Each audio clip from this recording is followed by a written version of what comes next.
हम देखते हैं ग्रैंड पिस्ट के हमले को किसी ने रोक दिया था और वो डीमन बिल्कुल भी नहीं थे।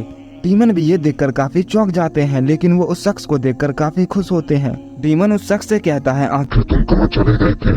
तुम बिल्कुल सही वक्त पर आए हो और तुमने कहा था कि तुम हमारा साथ दोगे, क्योंकि तुम हमारी वजह से आजाद हुए हो। तुम ये बिल्कुल भी मत भूलना, हमने ही तुम्हें डायमेंशन कैप से आजाद कराया है, इसलिए तुम्हें हमारी बात माननी होगी।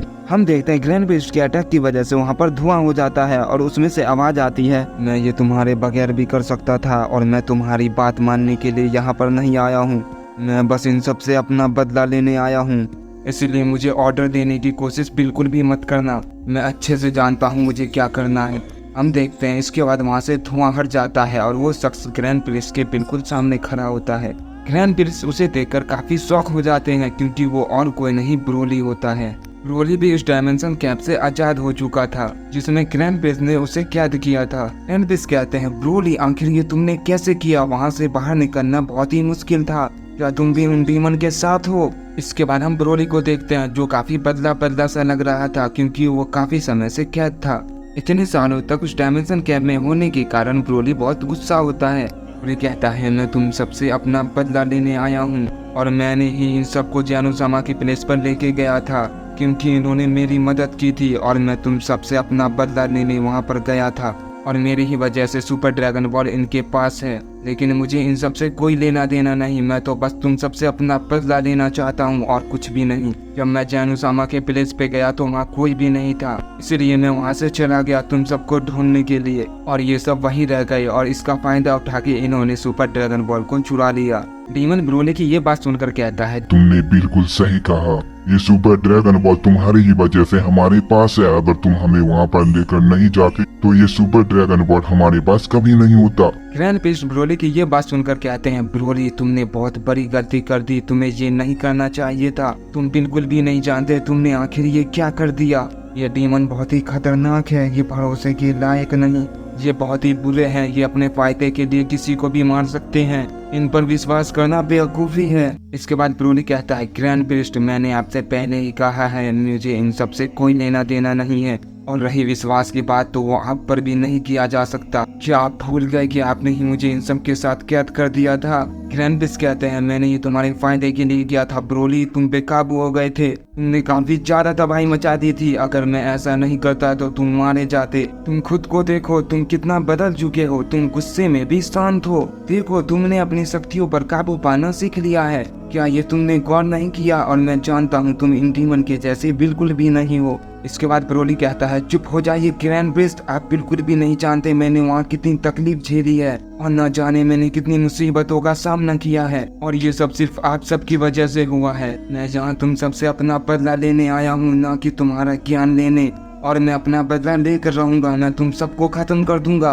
ग्रैंड पिस्ट कहते हैं, ब्रोली मैं दोबारा वो नहीं करना चाहता, मैं दोबारा तुम्हें वहाँ नहीं भेजना चाहता, और न ही मैं तुम्हें नुकसान पहुँचाना चाहता हूँ। तुम पहले ही बहुत कुछ झेल चुके हो और मैं जानता हूँ तुम काफी ज्यादा तकलीफ में हो, इसीलिए मेरे रास्ते से हट जाओ, क्योंकि वो डीमन काफी खतरनाक है, मुझे उन्हें रोकना होगा, इसलिए मेरे बीच में मत आओ और यहाँ से चले जाओ। अगर जानू-सामा को ये बात पता चल गई तो ये तुम्हारे लिए बहुत ही बुरा होगा। मैं उन्हें बाद में समझा दूंगा कि ब्रोली शांत हो चुका है और अब वो दोबारा ऐसा नहीं करेगा, उसने अपनी शक्तियों पर काबू पाना सीख लिया है, इसीलिए ब्रोली मेरे रास्ते से हट जाओ, मैं ये दोबारा नहीं कहूँगा। तुम नहीं जानते वो कितने खतरनाक हैं, अगर मैंने उन्हें छोड़ दिया तो वो बहुत ही तबाही मचा सकते हैं और वो पूरे मल्टीवर्स के लिए खतरा है।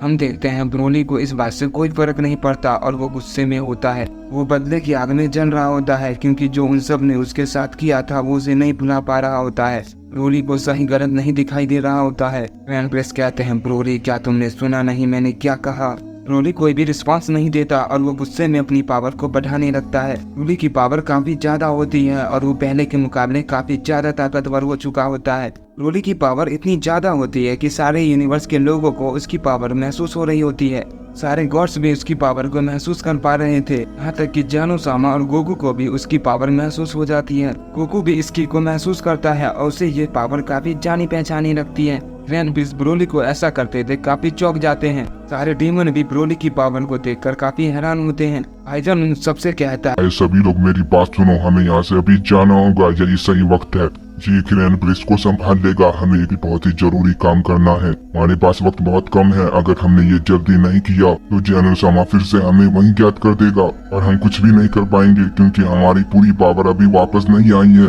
हम अभी भी इनके सामने कमजोर हैं, हम इनका सामना नहीं कर सकते, इसलिए हमें यहाँ से जाना होगा। चलो सब यहाँ से चलते हैं।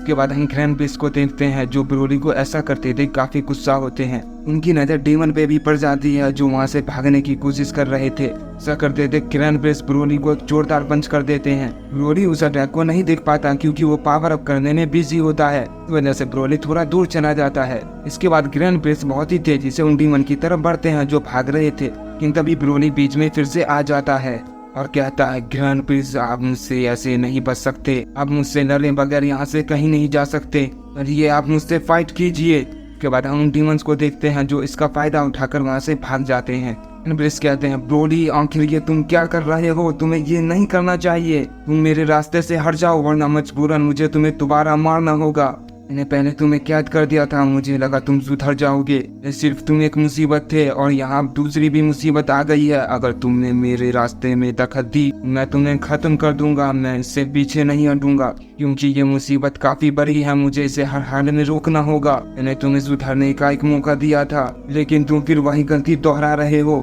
आखिर ये बात तुम्हें समझ क्यों नहीं आ रही, मैं तुम्हारे फायदे के लिए कह रहा हूँ। इसके बाद ग्रैंड प्रिंस की नजर उन डीमन पे पड़ती है जो पूरी तरीके से अब गायब हो चुके थे। ग्रैंड प्रिंस ये देखकर काफी गुस्सा हो जाते हैं और वो कहते हैं ब्रोली मुझे ये अब मजबूरन करना होगा, शायद मुझे ये पहले ही कर देना चाहिए था जिससे ये मुसीबत नहीं आती। इसके बाद ग्रैंड प्रिंस अपनी थोड़ी सी पावर को अप करते हैं और गुस्से में ब्रोली पे अटैक कर देते हैं। दूसरी तरफ ब्रोली भी ग्रैंड प्रिंस पे अटैक कर देता है। दोनों में काफी जोरदार फाइट शुरू हो जाती है। दोनों की फाइट की वजह से सभी को उनकी पावर महसूस हो रही होती है। दोनों की शक्तियाँ बराबर होती है और दोनों एक दूसरे को बहुत ही अच्छी टक्कर दे रहे थे। वो दोनों एक दूसरे पे लगातार हमला किए जा रहे थे, कोई भी रुकने का नाम नहीं ले रहा था। कुछ समझ जाता है कि ब्रोली खतरे में है और वो ग्रैंड प्रिंस का सामना नहीं कर सकता। ब्रोली कितना भी ताकतवर क्यों ना हो जाए लेकिन वो ग्रैंड प्रिंस के सामने नहीं टिक सकता। ग्रैंड प्रिंस की ताकत बहुत ज्यादा है, मुझे जल्दी से वहाँ जाना होगा वरना ब्रोली बेवजह फिर से मारा जाएगा। पता नहीं ब्रोली आखिर कैसे आजाद हो गया और उसने ग्रैंड प्रिंस को कैसे ढूंढा, मुझे जल्दी से जल्दी वहाँ जाना होगा। के बाद गोकू जानू-सामा के प्लेस से निकल जाता है। जानू-सामा को ये बात पता चल जाती है कि गोकू यहाँ से चला गया है, अब ब्रोली आजाद हो चुका है।